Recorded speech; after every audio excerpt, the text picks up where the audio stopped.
What is going on, everybody, and welcome back to Salty Runback, here to be your weekly intake of North American Developmental League of Legends. It is a very exciting week here in the Salty Runback sphere as the College League of Legends Grand Finals are taking place this weekend, and we are just hours away from the time of recording this, from hopping on some planes and heading over to Raleigh, North Carolina, heading over to NC State, and have ourselves a great week celebrating all of College League of Legends, all of amateur and developmental as a whole as well. And by the way, upper finals, lower semis of the NACL are happening, and that final weekend of the OQ. My name is Grapes, joined alongside Hawk. Hawk, how are you doing today? Grapes, I'm doing all right. Sleep is overrated. Salty Runback is forever. So we decided, we need to put out an episode. It's been a crazy week for me, man. I worked 5 straight days because I'm going 5 straight to Raleigh, whole weekend off. Pulling some big shifts to try to get the work out of the way. Caught a cold last week, so that was really fun.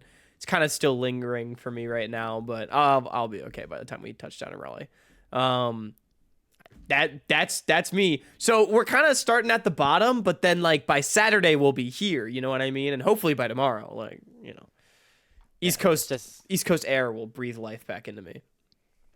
I guess compared to LA, a little bit better, right? I mean, you have experience kind of on both coasts, so maybe you would.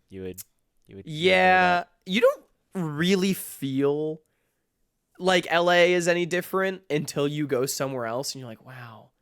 It just smells like nature here. It was really apparent when we went to Boise. That's going to be pretty exciting in the side of Raleigh, North Carolina, where we will be in just a little bit. Reminder that we will be doing a episode in NC State that'll be covering more of CLOL as a whole. That's where we'll get into some of our Patreon headlines and Patreon questions and just diving into collegiate, both as a retrospective and as a big preview, hopefully getting some interviews with some players and coaches there as well. So make sure you stay tuned. Make sure you follow us on all of our social media. Make sure you like this video and subscribe, as we're going to be focusing more on the NACL and the NACL Open Qualifiers here, because obviously in our CLOL-centric episode, we'll be talking all about CLOL, and you'll know everything about it there. But just in case, make sure you tune in at 10 a.m. Eastern or 9:30 a.m. Eastern, 6:30 a.m. Pacific if you want to, be over there on the West Coast on twitch.tv/UnitySports and twitch.tv/Riot Games. We're going to be hosted on all the official Riot channels here, which I think is part of the reason why we are here so early. So yeah, that's just the quick TLDR of what's going on this week on Salty Runback. It's going to be an early morning for us on Saturday for sure, but look, we've been asking them, hey, maybe let's make CLOL more broadly accessible. Well, we've, sort of sacrificed time, but we do have a bigger Twitch channel. So, hey, it's something. They're trying stuff. I think it's going to be a great show regardless, and I think the people that want to watch, they're going to be there. I know you sickos in the chat that just fucking love CLOL. And that's why you should subscribe to Salty Runback to let us know that you do, and join our Discord, because we'll probably be talking about our adventures in Raleigh, North Carolina, sort of my own old stomping ground, about a half hour down the road from where I went to school myself. So it should be it's going to be a great weekend. It always is. It always is. So nice. Yeah, it's a big homecoming for you and for Rafa. Rafa spent his high school years over there, he's too. From Cary, I think, which is nearby. But yeah, so if I'm wrong, Mark, please correct me. So this will be a learning experience for me, but hopefully you guys will be able to pick me up on it. So without further ado, let's jump right into the headlines here for this week, as we had some drama, some weird stuff happening overall in the NACL. Let's do a little bit of a recap of the playoff situation down in the lower bracket. Started off with Near Airport taking a 3-1 victory over CCG. And then came the doozy against Winthrop University, where it was a rematch where Winthrop won both in the upper bracket of the playoffs and in the regular season. But Near Airport came back and won the series 3-2, locking themselves a spot in top 4 and a matchup against Conviction next week in the lower bracket semifinals. Now, unfortunately, the big story was not the awesome 3-2 game series that we saw, but some of the extracurricular activity that happened afterwards, or during the series, I should say. There was, long story short, missed bans by Pobelter that were rules checked and mispick. But then they immediately continued the draft instead of flagging it. Yeah, and basically the refs thought that this certain situation happened. then Winthrop were like, hey, we don't think that this happened, so they opened up one of the streams of Near Airport. Long story short, basically, for the rest of the series, everybody was accusing Winthrop of ghosting on Twitter, on Reddit, and in Twitch chat, and even in some of the players and the university's DMs. Not the best look here for the NACL overall. Not really. Although I don't think, again, Winthrop were really at fault. If you want a full explanation of everything that went down, I posted a video on my Twitter page as well as on my TikTok if you want to go get the full lowdown on that. But long story short, Hawk, a lot of publicity, but it was not necessarily the best publicity. But in our current ecosystem, where there's not a ton of attention around developmental League of Legends, is all press good press when it comes to the NACL?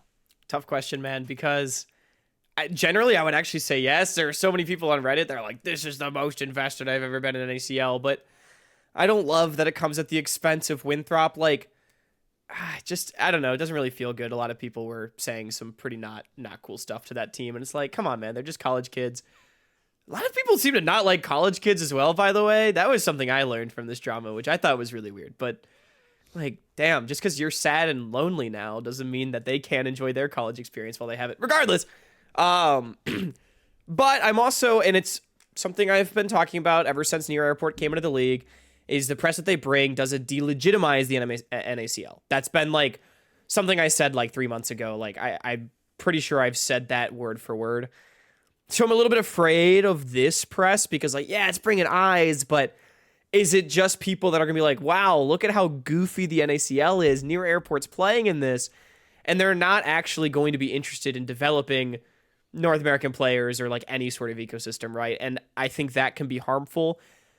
Now, you know, to talk about other, like, negative press, the LTA stuck the landing incredibly well from the Shaden drama, which, if you can call it that, right? And I kind of apologized for that. Like yeah, LTA, they actually really turned that into, like, a great thing. And if the NACL / Near Airport, because they're, you know, the #1 brand ambassador, if they can stick the landing, then wonderful, right? But I don't really have faith in either party to do it because, well, actually, I'm going to start kind of getting into, like, the actually what happened. So, Grapes, maybe I'll get your take first, but I think I'll leave it there. I don't really have faith in the parties involved to stick the landing from this incident. I think a lot of the players on that Near Airport team stuck the landing decently well, at least so far. And I feel like some of like Pobelter, Spica, yeah. Yeah, Pobelter, like, in terms of legitimizing the talent and the league itself, I feel like Near Airport has honestly done a decent job at that, all things considered. All together, yes.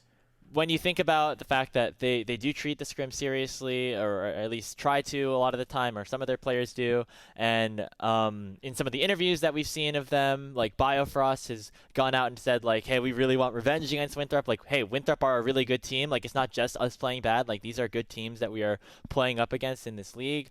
Pobelter's post-game interview where he made it pretty clear that he didn't want any shade either way. Same with Spica on his social media.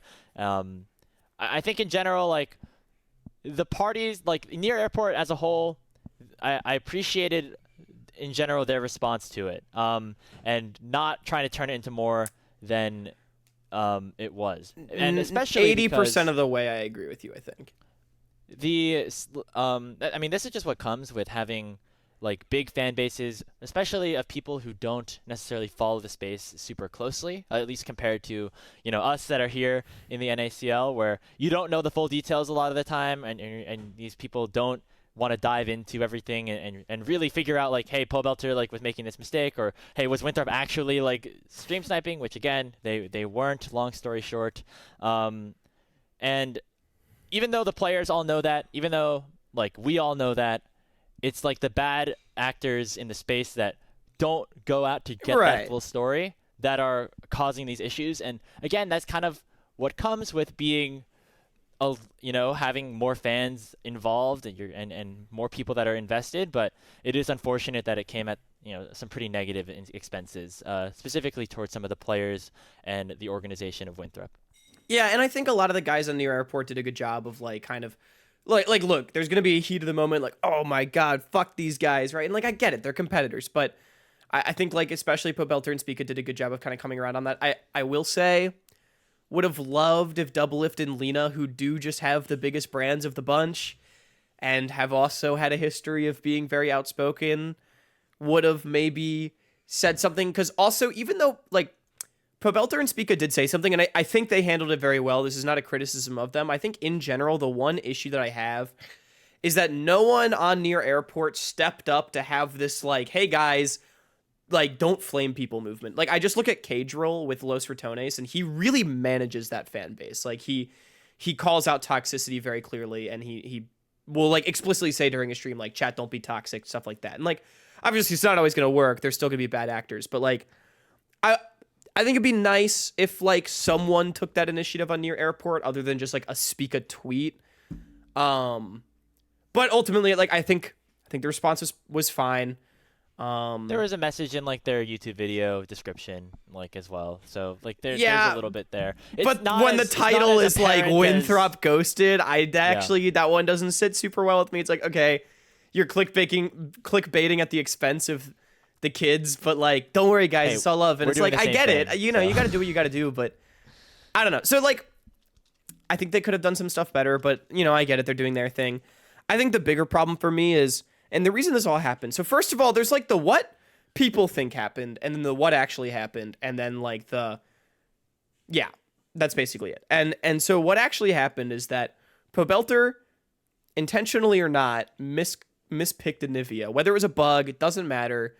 The problem is that Near Airport immediately continued with the draft by banning Nautilus, and as soon as more information is given to the draft, League officials have determined that you can no longer remake the draft. So, because there's a lot of people where it was like, well, it doesn't matter if it's intentional because they're still supposed to remake it according to the rulebook. Doesn't matter. Once Nautilus was picked, that was what the League officials went with, and that's how it was. So it's a little murky still because there was.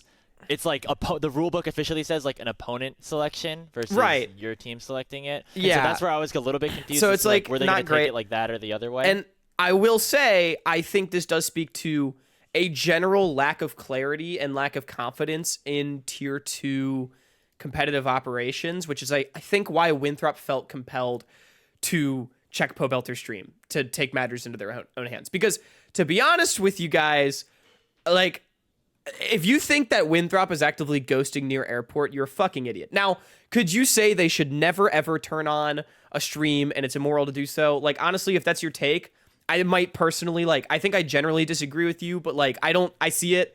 And, like, yeah, if they were actively ghosting, I would have a problem with it. They're absolutely not doing that. I don't have an issue with what they did personally. But in the rule book, there's absolutely no ghosting, stream sniping, like, personal streaming parameters of any kind. And I had people try to quote me like, oh, it falls under, like, general fair play conduct in, like, all the right handbooks. But like, there's no explicit verbiage, guys. And I will say, when it comes to, like, rules and stuff, I'm usually like, hey, it's up to the TO to, like, establish this ahead of time, especially when it is something new. We've never had this, like, POV streaming the NACL before. So, like, I think regardless of personal feelings on the matter, one, this is going to blow over. No one fucking cares. Winthrop wasn't actually ghosting. It's just clickbait. And Pobelter had to play Anivia. They won. I mean, they lost the game, but they won the war, right? Like, no one cares anymore. It shouldn't matter. But I do think this just does call to, like, an overall lack of confidence and clarity in Tier 2 competitive operations that I would like to see scrutinized. Like it's fine, you know? It's going to happen.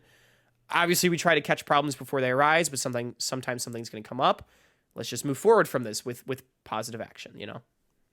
Yeah, I think, long story short, if the rules are a little bit more clear and if the officials were able to communicate a little bit more efficiently with both Winthrop and with Near Airport, I think a lot of this would have been avoided. And so that is the most neutral take that we can take kind of on this. I don't think either side necessarily did anything wrong. Because, like, really, it just doesn't fucking matter. You know what I mean? Like, God, Pobelter had to play Anivia for a game, and, like, I don't know, guys. I'm kind of in the camp of, like, well, he did kind of fucking click his middle mouse wheel. Like, I don't know. Yeah. I mean, it was a pure mechanical mistake, which again, skill issue, I guess. You know, like.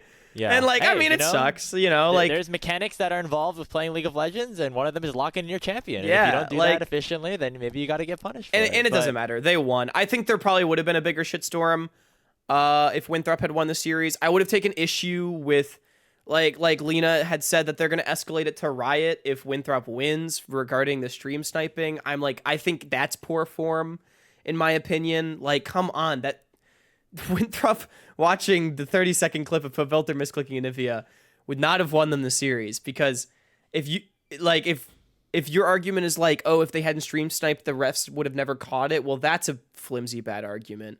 But then if your argument is like, oh, Winthrop watching that little bit somehow gave them the edge in that game, like, I just think you're off base. And so, yeah, that would have been poor form. I think we avoided potentially an uglier scenario, fortunately. Yeah, which is maybe good. saved and again, some members of NA from themselves. And a big shout out to Winthrop for a great season overall. You know, even though they didn't get the CLO result that they probably wanted. Oh yeah, 5th in being able NACL is a to- huge success for them. Yeah, I think 5th place in NACL. I mean, that was higher should than be we very predicted happy. them. That was higher than a lot of people predicted for them, and so they should be very good season. pleased with their results overall. So, yeah, long All right, story long short. first headline, but not that was the really big one. That was the mattering, big one. All things considering, and we can jump into our next discussion, which is about the NACL playoffs that are happening this week, which is Near Airport versus Conviction in the lower bracket. That'll be happening on Friday. And then Dark Zero Dragonsteel versus Luminosity as the winners bracket finals. Winner, of course, locking a spot in the grand finals. That'll be happening, I believe, on Thursday at 5 p.m. Eastern. And Dark Zero Dragonsteel, a.k.a. Maryville, is actually going to be playing that series in Raleigh, North Carolina, kind of in the NC State facility. So that's a pretty cool situation that will be unfolding there. Of these two series, Hawk, which one do you think is going to be closer? And I guess at the end, we can kind of just give our predictions of who's going to win. I feel quite confident in my answer. I think it's Near Airport versus Conviction. And that's not because I think Dark Zero Luminosity is not going to be a good series. I think it'll be a great series. I think it'll probably be pretty close. But I just think every game that Near Airport plays for the rest of the season is destined to be a banger. And Conviction's been pretty red hot. They kind of got whacked by Dark Zero in the upper bracket, I guess. But Yep. I don't know. I've always thought Conviction's a good team. They played Near Airport super early in the season, like week 2. Kind of got clapped a little bit, but like I think Conviction has had one of the biggest glow ups as the season's gone on. I have pretty good faith that they can compete, so I would love to see them do it. Also, just like I think lower bracket inherently brings more stakes for me, so that's my answer. I would probably agree with you. It's just like the every day's a banger at Near Airport. Yeah, kind of like situation. come on. Come on, let's get another cheating scandal just for the fucking big Yeah, guys. yeah. Aaron, I know that you had some experiences with that potentially last year, so if you want to run it back. Oh my god, is that Sky's music? Never mind. This is going off the rails. I think this is going to be a fun series. I would agree with you, lower bracket, for all the reasons that you mentioned. The stakes of elimination, the fact that Conviction are going to be really hungry, looking to prove themselves against these veterans. They're absolutely on the starving to airport compete, side. Grapes. It's the age-old adage, but I really do think it's coming true.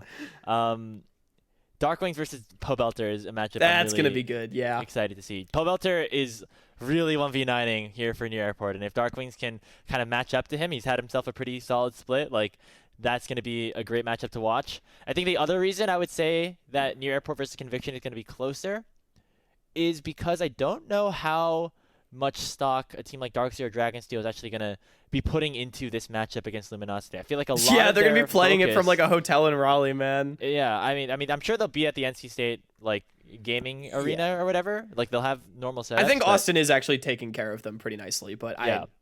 still. it's a good little meme. all of the prep and the practice and things that they've been focusing on, I would assume, are around CLOL, around this title that they have not won in 6 years, right? And so I imagine Which, that is fortunately gonna be, for them, is now on a very similar patch, so they don't have to practice That 2 is true. patches at once. That is true. They do save themselves from that a little bit, but That's I feel like a they're little gonna- .1 headline right there for you all. Yeah, by the way, CLOL is on Spirit Blossom, guys. yeah. I don't know. I guess we never mentioned it on there, but It doesn't matter. I yeah. mean, like, Anyway, the fact that Luminosity versus Dark Zero was a very close series the last time around, even though Dark Zero did 2-0, and that Shimmer is like it was a new basically just addition. fucking hands gap last series. Yeah, I felt like Luminosity had some decent macro in there to like kind of Oh, they did. keep the games close. The games were close. It was a Maryville's 2-0, team though. fought the shit out of them. It was pretty Yeah. disgusting. It is a different iteration of Maryville, though, and I think with Yeah. that combined with the fact that We are right before the CLO finals, and I think they want to maybe focus more on that. I would have Luminosity like 3-1 in this series. Not that I don't think that Dark Zero can be the favorites for this split still, but for this matchup specifically, I think I'm going to favor LG. Yeah, I think I'm going to agree with that as well. Dark Zero lower bracket round. Dude, my bracket looking really fucking good right now. That's all I'm saying. You're kind of I think cleaning up right now. I think I'm at 100% right now. And it's still like alive because I think I need Citadel to win, then and I need Citadel and LG to win this weekend. Conviction and LG. Sorry, did I say Citadel? You're getting ahead of yourself a little bit. That's my bad. Yeah. I think I'm reading it on my second monitor. But we have also another surprise headline because news broke earlier today. Finally, before our Salty Runback episode releases midweek, ScaryJerry unfortunately dropped from Disguised. Not dropped. Sorry, benched. I don't think an unexpected piece of news. I had they might cut Abadaga and ScaryJerry and get a native mid and import an AD carry rumored to me like a month ago. Now, I don't know if that's what's happening, to be clear. I actually I don't know who's going to the team. But it sucks for Jerry, man. I mean, I don't think he was really set up to succeed. I think like already he was kind of one of those like Jerry's a guy you gotta take, you gotta nurture, you know. He's like a good egg, and unfortunately eggs crack when you put too much heat on them, and Jerry became an omelet, and I don't really blame him for it. So that's tough, and I think it goes to a bit of an argument, Grapes, we were having in the Salty Runback Discord earlier this week as well. Is every tier 1 opportunity a good one? Now this is fascinating, and I'm very curious to see your thoughts on this. Overall, 2-20 was Disguised record throughout split 1. Sam, it was really 2. bad. They won 2 total games, 1 in each split. One against FlyQuest though, or Team Liquid, which was. No, you're right. Okay, they looked competitive against showing FlyQuest. for them there. ScaryJerry had a good game in that one too. 6-3-4. Hey, we'll take it. Both of his wins were on Varus, if that means anything. But then they got 0-2'd in every single one of the best of 3s, and it creates a situation here for Disguised where, because they are the guest slot team in the LTA, and because they do not have that safety of franchising like all the other teams in the league do, they have to essentially make sure that they're in the best position to win right now. And that means that maybe you can't hold on to a piece like ScaryJerry, who, even though he's shown some promise, is still a developmental piece at the end of the day. And, you know, the priority has to be just focusing on being the best possible team you can be by the time you get to that promotion tournament to try and keep your spot. So by that logic, I don't necessarily see the problem in the move that they made in isolation of maybe moving on from ScaryJerry to a different ADC. However, I think there is a bit of a problem with like how the roster was constructed as a whole. I know we were very critical of Abadaga coming onto the team, and even, you know, a player like Huhi, who, you know, really had a rough split on NRG. Like, is he really going to be like this veteran that's he's a vibes guy, enough? Right? But like, yeah.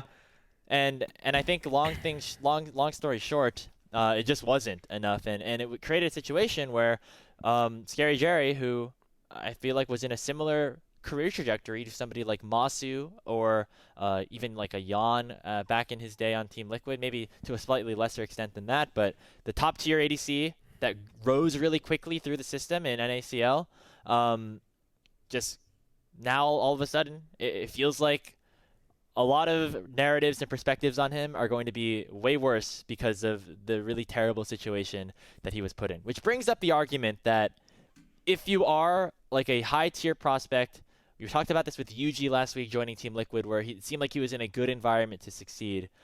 Maybe certain organizations, certain teams, it's worth like taking that extra second to think about, is it worth to join? And is it worth to try and prove yourself in a situation where maybe there's not a ton of room and opportunity for success? I think the problem that I have, and this has sort of started to be my opinion, which is, I think, contrary from an opinion I've had, is that, like, how long, though, can you wait for an opportunity to come around on not a terrible team? There are so few golden tickets out there. Masu got one. I wouldn't really say Jan got one because he was already on Team Liquid. Same with APA. Like, both of them were kind of already in the right place at the right time. Yuji got one. That's it. Who else has gotten one in the last four? I mean, I'd even say that I'd even 4 say that years. I'd even say that Surdy's situation on Dignitas is better than what Jerry kind of was put himself into. It's not as good as Masu, obviously, but it's, like- it's a better space. It seemed like there's more infrastructure around there. There's like basically one coach. It's just Ido, I think, right now, and even before that, When it was, he like, came in halfway through one the other split, yeah. person. Yeah. I mean, no, I get what you're saying. Like, there's definitely bad opportunities to take. It's just there's so few golden tickets to go around. Sniper got one too, by the way. But you I know, think the other argument that I just want to add real quick is also in this new ecosystem, you can just make a team or join an NACL team instead that you think is like strong and you think can maybe have that opportunity to grow throughout a split where you run less risk like during split one. But okay, and but you hang have on, the hang on. opportunity to Because actually yes, promote in an ideal world where all the tier 1 teams lock in their roster for the entire year and none of this happens, yes. But let's do some critical thinking just for a second, because ScaryJerry, what would another year of playing in tier 2 have really done for him? Like, did I really think he was ready? No, but I mean, like, ready, like in the right circumstance, though. If he plays for another year in NACL, like, does he just like? It's like, okay, now he's really ready to be a risky 80 carry pickup in the LTA. Welcome to Disguised. You know what I mean? Like, I mean, Surdy was about to get a spot on EG and then spent a whole year on FlyQuest, and that got him to dig. Well, but wait a minute. EG was not his choice. EG blew up as an organization like 2 weeks before the season started. That was not Surdy being like, "Yo, let me cook for a little bit." No, I know. I'm just saying. Look, like, I'm just gonna say, I think implying that dig has like masterfully worked out for Surdy is also a very generous. It's very generous to Dignitas. It's like, okay, they're 6th. Congratulations to Dig. But there's some direction with how that team is moving. Yes, they are not completely terrible like Lion and Disguised.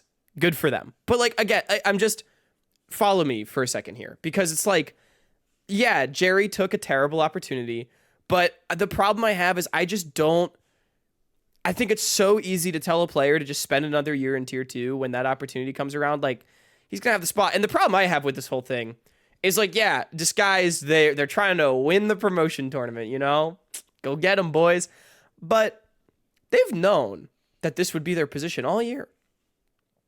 Why was the roster built the way that it was? No, I totally agree. I could have seen this. If Disguised did not genuinely think that the roster that they built, sorry, let me rephrase. If Disguised genuinely thought that the roster they built was going to be like a contender for the top of the table and not in danger of relegating, then I should be the general manager of Disguised. Because look, guys, I'm wrong about a lot of things, but I feel like literally every problem I've had with Disguised has come true. So I just don't fucking get it. Like, because to me, Jerry could have still been like we got that one local boy. He kind of sucks a little bit, but he's getting better, you know? And then you just fucking put Pobe in mid lane instead of Abadaga. And, like, that team probably defends. Legitimately. Do you think a team of, what is it? It's Castle, XU, Pobelter, Jerry, and Huhi. Do you think that team doesn't defend against a UG-less Dragonsteel and LG? I think they do. Are you talking about like right now, like between split? If that's the move that they made between split 2 and split 3? Is that what you're if saying? it happened right now, do you think just sub out Pobelter for Abadaga? Say say they even play a whole nother split together. They play the whole summer split together. Like, do you think Disguise relegates? But do you think Rahel coming off of SK Gaming is going to be that much better than Jerry? Okay. That's like really going to save their situation. I could agree with you that like that could maybe be a better situation here for this DSG. Right. And so first of all, I don't think Pope would necessarily take that offer right now because he's I don't having care. fun on like etc. I mean, I do. So, but I need to drive my point home really quick though, which is if Disguise always thought this roster would just like flourish with the amount of thought they put into it, then they're stupid. And that's what happened, by the way. Just saying. And if they didn't, which they didn't put enough thought into it, I think, to get this far. But then just like, what are we doing, guys? And so I think it's really dumb to be like, man, Jerry, you should have seen this coming. Shouldn't have taken the chance. Like, no, man.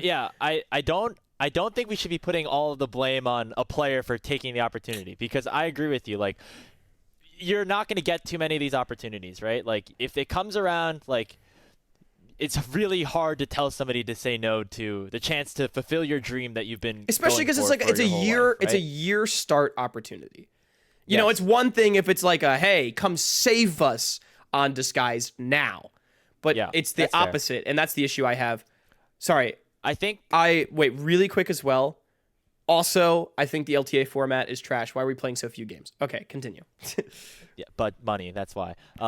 The situation for Jerry could have been avoided if DSG was better at picking a roster that would have been built correctly around him. And I think more organizations need to realize that and try to create situations, the best possible situations for their younger players to succeed.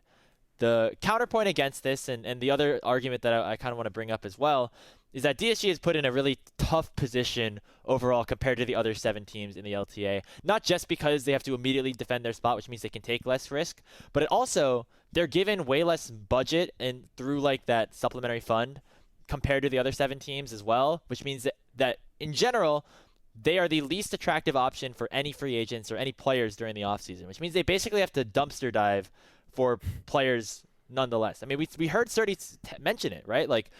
He took the offer for Dignitas largely because they were able to pay more, and he wouldn't have the chance of getting relegated at the end of the split. So I get it. Situation that I think Riot is gonna have to try to navigate. I think Disguise being the worst is the system working as intended generally. Right. Or at least that is... maybe. They shouldn't always be the worst. I think that's maybe problematic because then it's well, why fucking be in the league? But, I don't think it's a symptom of things not working as intended, I guess. It is tough. But they got Abba Daga. Sorry, I still have so much issue with that. We can spend a lot of time armchair GMing. I do want to give some credit in saying that it is much harder to build a roster for DSG than even it was for Dig or for Lion. Sure. Because of all those extenuating circumstances, because you have less money, you have less infrastructure, being a new organization that's coming in as well. And so, maybe they weren't able, maybe they had an awesome roster that was planned and, it just didn't work out for one reason or the other. And so they had to pivot and go all these different ways. And that is why we're in the situation that we're in. I think that hopefully can be fixed over, the next coming years as we adjust to the new format of having this guest slot and having this promotion relegation system. But also, even with the resources that you have, I think DSG could have been a little bit smarter and tried to build around their younger players a little bit. Yeah. It just sucks. I don't know. I'm a little bit upset on Jerry's behalf. Tough situation to be in for sure. And 100%. I mean, I think to answer the headline, no, not every tier 1 opportunity is a good one, but I think players should try to make it into a good one for themselves. Now, Grapes, quick thought experiment before we go, but try to be quick. I brought up DSG Po Belter. That's not any sort of rumor. I'm just speculating purely and being a vibes guy. But okay, if Po Belter comes in, we kind of both agreed that was probably enough to defend their spot with Jerry in the roster. If it's not Po Belter that they're getting in mid, I do not think there is any AD carry they could have that would save them. And so what are we doing? That's my take. I think if your mid jungle is Toasty XU, then you're rolling the dice. Keep Jerry in that team and fucking ride it out to the sunset. But getting some random Korean to try to save you from insane team ADC team fighting and no comms, I just do not think is the answer.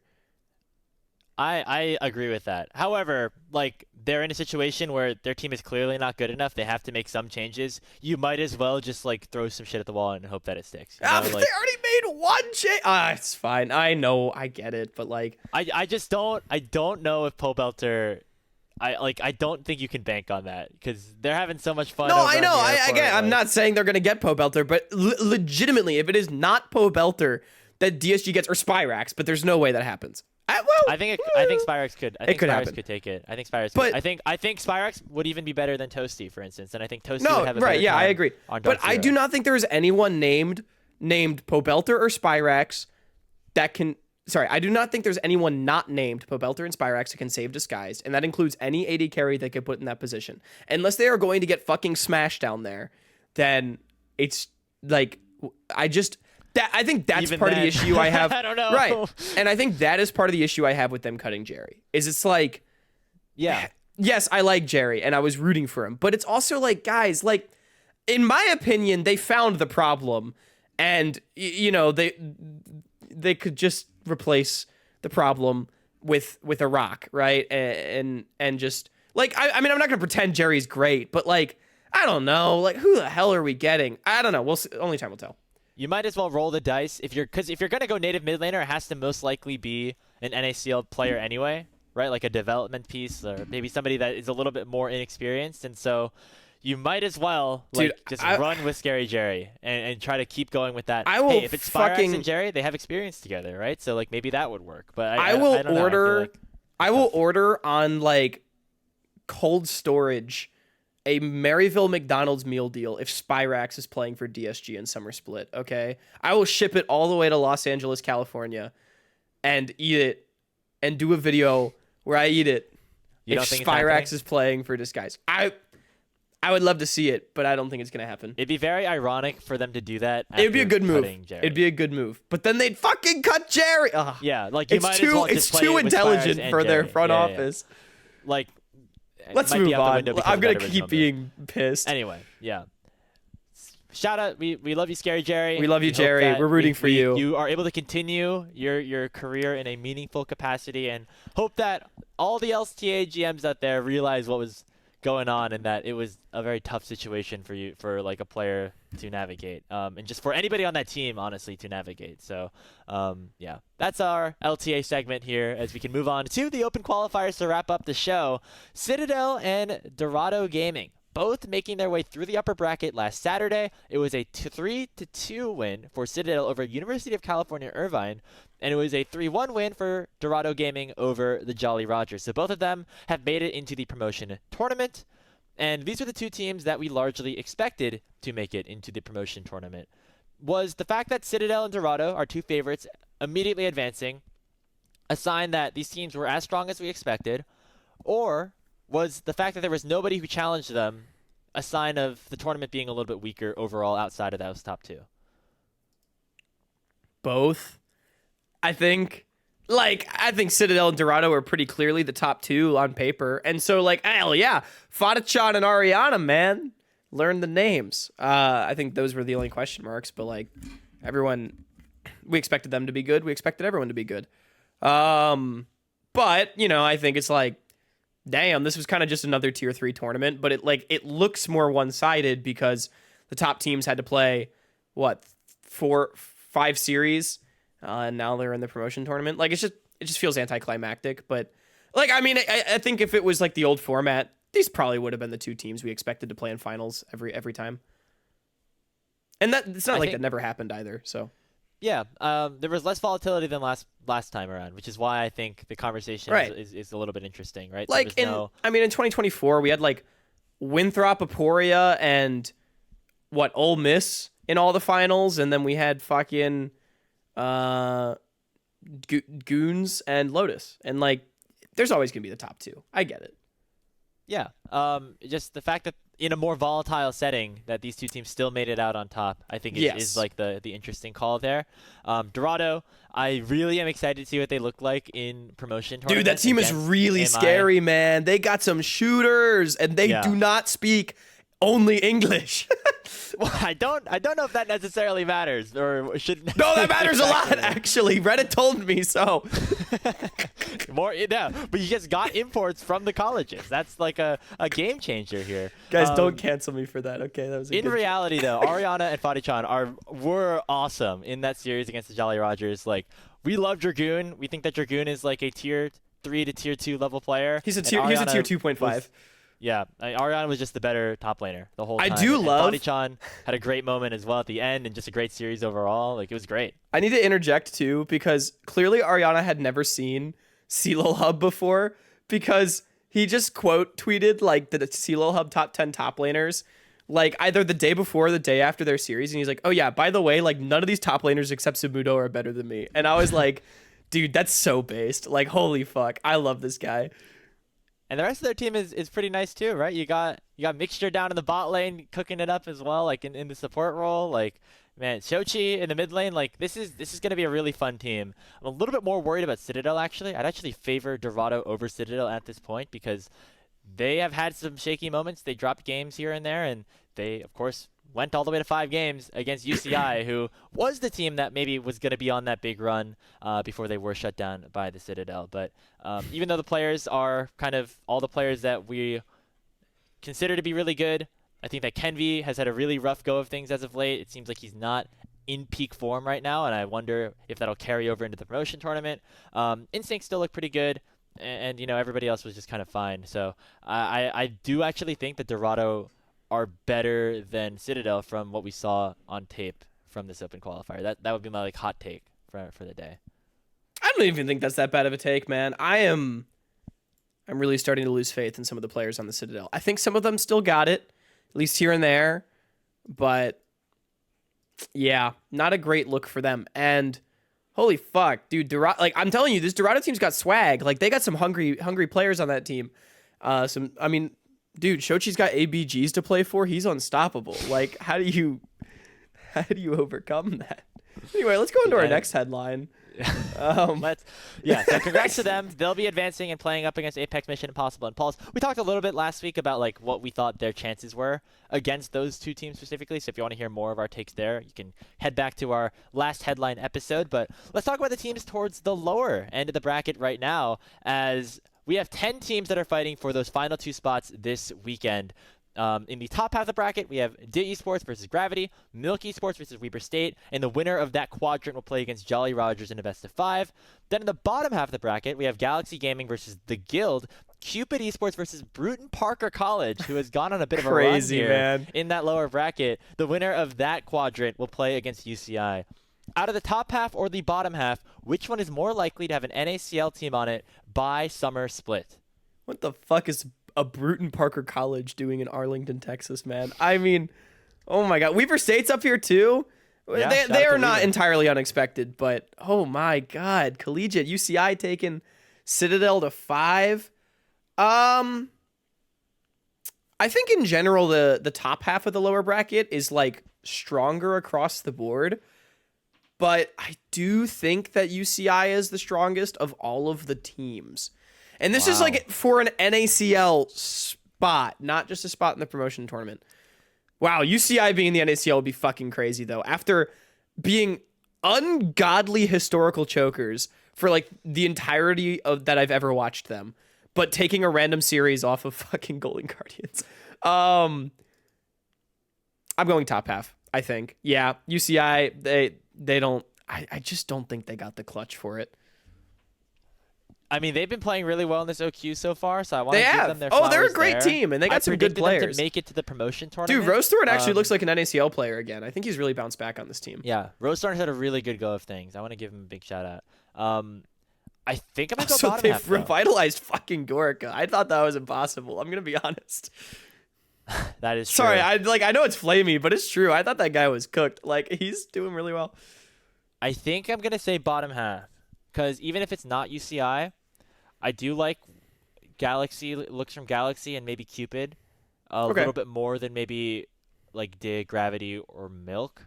Yeah, I mean, there's a lot of mid on that top side of the bracket. I'm going to be honest. I think Jolly Rogers is probably just the team that gets out. I would give a shout to Gravity. They are running with a Josu actually in their bot lane over Saga. Yeah, and he had a good weekend. And he actually had a pretty good weekend, so shout out to him. They lost their first game of the day and then kind of just were able to sweep through the rest of their bracket run after that. So I do want to give a shout out to Gravity, but I think that Galaxy and Cupid Esports specifically could definitely be teams to watch alongside UCI as being able to maybe take that next step, right? If we see Ariendel really step up, or Nori B really Graves, how many times have you said those exact words? That is true, but I think that Galaxy. I would love to see it. Don't get me wrong. The third best team in that bottom half, and I think that is a credit to how strong the bottom half currently is. Yeah, I mean, Galaxy's a good team, dude. It'd be really fucking funny if the Guild beat them though. Let's go Guild, Colthrow team. Let's go top Guild. 10. Would be pretty exciting. Or I guess top 12, but Oh man, dude, the lower bracket. It's gonna be a good weekend actually for tier 3. I think.